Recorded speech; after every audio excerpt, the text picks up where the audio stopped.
Hello अस्सलाम वालेकुम। कैसे हैं आप सब? होप आप सब बिल्कुल ठीक होंगे। तो ये देखें, ये मैं आपको ना एक डोल दिखा रही हूँ। मैं आपको आगे जाके बताती हूँ कि ये क्या है। तो ये मैं आज बना रही थी दाल माश, वो भी रेस्टोरेंट स्टाइल में। होप आपको ये रेसिपी बहुत पसंद आएगी। अगर अच्छी लगे तो चैनल को लाइक सब्सक्राइब और शेयर भी कर दिया करें।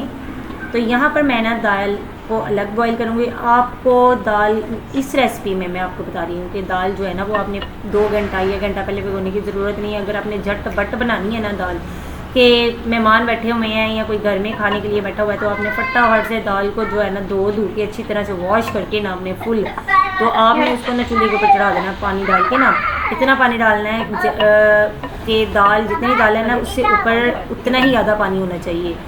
तो दाल को अच्छी तरह से आपने ना धो लेना। धो के बाद उसको वॉश करने के बाद आपने उसको चूल्हे के ऊपर वैसे ही चढ़ा देना पानी डाल के ना। और यहाँ पर मैं बना रही हूँ मसाला, और जिसमें मैंने प्याज और जो है ना वो लहसुन अदरक का पेस्ट ऐड कर दिया। टमाटर मैं ऐड नहीं करूँगी दाल माश में। तो ये आपने सारा मसाले वगैरह जो है ना वो ऐड करने हैं, और नमक, मिर्च, सूखा धनिया, हल्दी पाउडर और 2 छोटी छोटी सी ना वो मेरे पास ग्रीन चिलीज़ पड़ी हुई थी, वो मैंने ऐड कर दी है। तो मसाला आपने बहुत अच्छी तरह भूनना है। और ये देखिए दाल मेरी जो है ना 1 कनी रह गई थी तकरीबन ना, तो मैंने फिर वो जो दाल है ना वो इसमें भुने हुए मसाले में वो ऐड कर दी। उसके बाद आपने इसको दम पर रख देना है। आपने ग्रेवी रखनी है तो ग्रेवी रख लें, आपने ड्राई रखनी है तो ड्राई रख लें, वो आपकी अपनी चॉइस है। तो वो देखें मैंने ना उसको ऐड कर दिया दाल को मसाले के अंदर, और वो इतनी अच्छी बन गई ना कि मज़ा आ गया खाने का। और फिर आपने इसके ऊपर से लगाना है तड़का। बातों का तड़का नहीं लगाना, मसाले को आपने देसी घी के साथ ज़ीरे का तड़का लगाना है। तो मैंने ज़ीरा ले लिया थोड़ा सा, आधा चम्मच। तो यहाँ पर मैं ज़ीरे को कूट रही हूँ। मेरे घर में ना जो कूटने के बाद साबुत ज़ीरा मैं इसलिए नहीं ऐड करी कि कूटने के बाद जो उसका डिवेल्प होता है ना, टेस्ट इन्हेंस होता है, वो बहुत ही मज़े का होता है। ट्राई कीजिएगा। तो मैंने तो देसी घी का आधा चम्मच लिया है इसमें, और वो ज़ीरा मैं इसमें ऐड कर दूँगी, और बस ये लग गया तड़का। तो आपने को मैंने स्टार्टिंग पे एक डोल दिखाया है, वो असल में ना मैंने रात को दूध बॉईल किया था, तो वो दूध जो है ना वो नीचे बैठ के सारा जल गया, नीचे से सारा जल गया दूध। मुझे समझ नहीं आई कि वो कैसे जल गया। अल्लाह की हल्की आग पर रखते हैं। आपके घर में भी क्या इसी तरह के मसले मसाइल और आपको प्रॉब्लम्स फेस करनी पड़ती हैं? मैं तो जब भी दूध बॉईल करती हूँ ना, वो उसका यही मसला होता है कि वो जल जाता है। तो मुझे तो समझ नहीं आ रही कि वो क्यों जल जाता है। पता नहीं वो पाउडर है क्या चीज़ है जो जल जाती है। तो खैर ये तो अब रोज़ की रूटीन थी। तो यहाँ पर ये देखें दाल का कलर देखें आप उसका, और वो टेस्ट में जितनी कलर में ब्यूटीफुल लग रही है ना, खाने में भी उतनी ही जायकेदार थी। तो यहाँ पर वो तो दोपहर की रूटीन थी। खैर वो हमने रेस्ट वगैरह की, बच्चे आ गए ट्यूशन वाले, वो पढ़ाया मैंने उनको, और वरीशा को पढ़ाया, काम करवाया। तो वो देखे पढ़ने के बाद यहाँ पे आके ना नमाज़ पढ़ रही है। कितनी माशाल्लाह से प्यारी लग रही है ना, माशाल्लाह लाजमी भी लिखिएगा कमेंट्स में। तो ये देखिए अब उन्होंने प्रे भी कर लिया है। तो हमने बच्चों के साथ असल में ना जो टाइम होता है ना वो बहुत अच्छा होता है।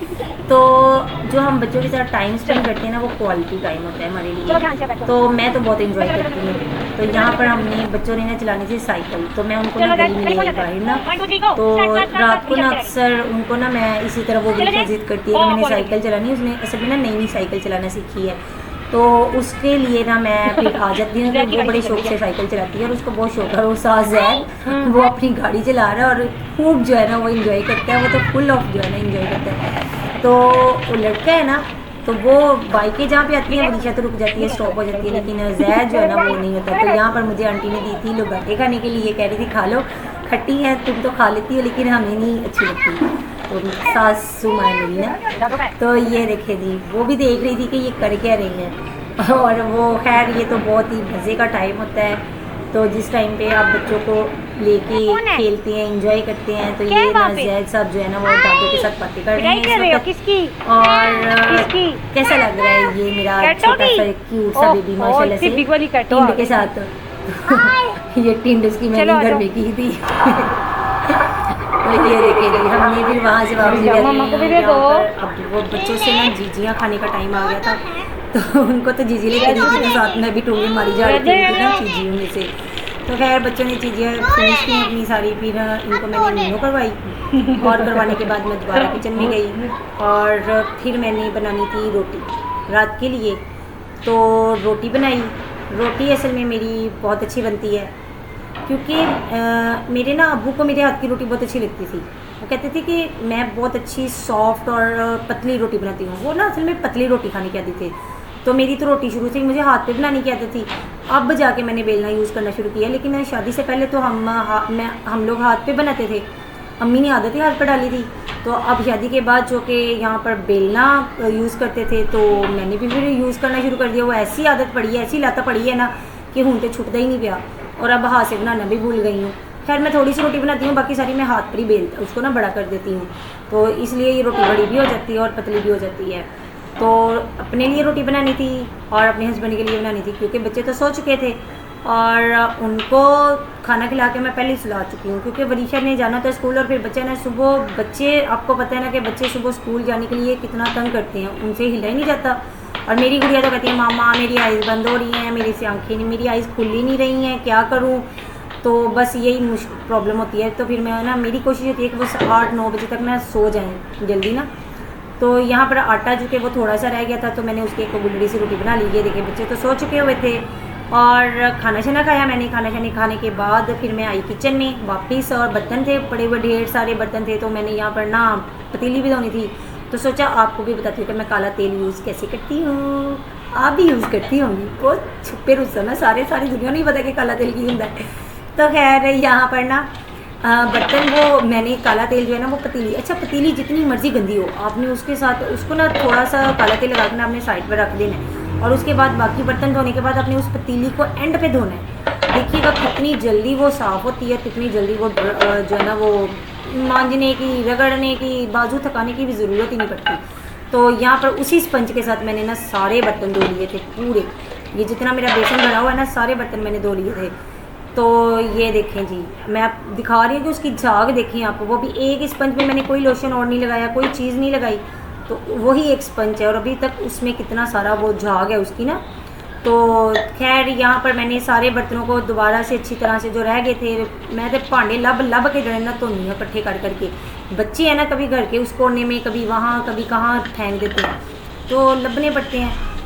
तो यहाँ पर वो देखिए, अब वो पतीली जो है ना, उसको मैंने हल्का सा वो जो है ना कुची स्टील की, उसके साथ बस साफ़ कर रही हूँ। रगड़ नहीं रही हूँ मैं कि उसको ज़ोर से मारूँ और बाजू थकाऊँ, तो इसके हैंडल बहुत जल्दी गंदे हो जाते हैं। तो मैं ना कोशिश करती हूँ कि साथ साथ धो, आप भी साथ साथ हैंडल को धोया करें, पतीलियाँ कभी भी गंदी नहीं होती इतनी ना। तो यहाँ पर वो देखें, नज़र भी आ रहा होगा कि मैं कितना धो रही हूँ, कितने सॉफ्ट हाथों के साथ, कि जिस तरह पतीली दुख दी अपनी बेचारी। तो खैर ये देखिए उसकी कितनी अच्छी झाग हुई है ना। और उसी जो कुर्सी के साथ ना मैंने वो उसका जो ढक्कन है ना, उसका लिड, उसको भी मैंने लगा दिया है। मैं क्या लग गया तो तू भी आई है, तू ना रही है तेरे जे। तो यहाँ पर मैं उसको साफ़ करी थी और मैं आपको इसकी फाइनल लुक भी दिखाती हूँ, कितनी प्यारी पतीली साफ़ हुई है, जैसे मैं बाज़ार से आज ही खरीद कर लाई हूँ। तो ये मैंने शादी से पतीली ली थी, काफ़ी अच्छी निकल आई है, शुक्र है अल्लाह का। नहीं तो सिल्वर ना असल में अच्छा नहीं निकलता ज़्यादातर ना।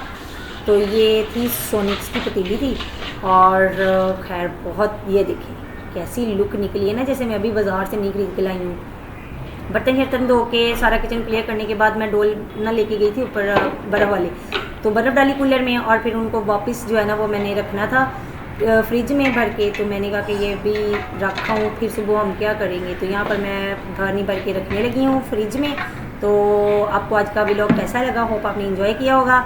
मिलेंगे हम नेक्स्ट व्लॉग में, बाय। अपना बहुत सारा ख्याल रखिएगा और मुझे भी दुआओं में याद रखिएगा यार। Bye bye.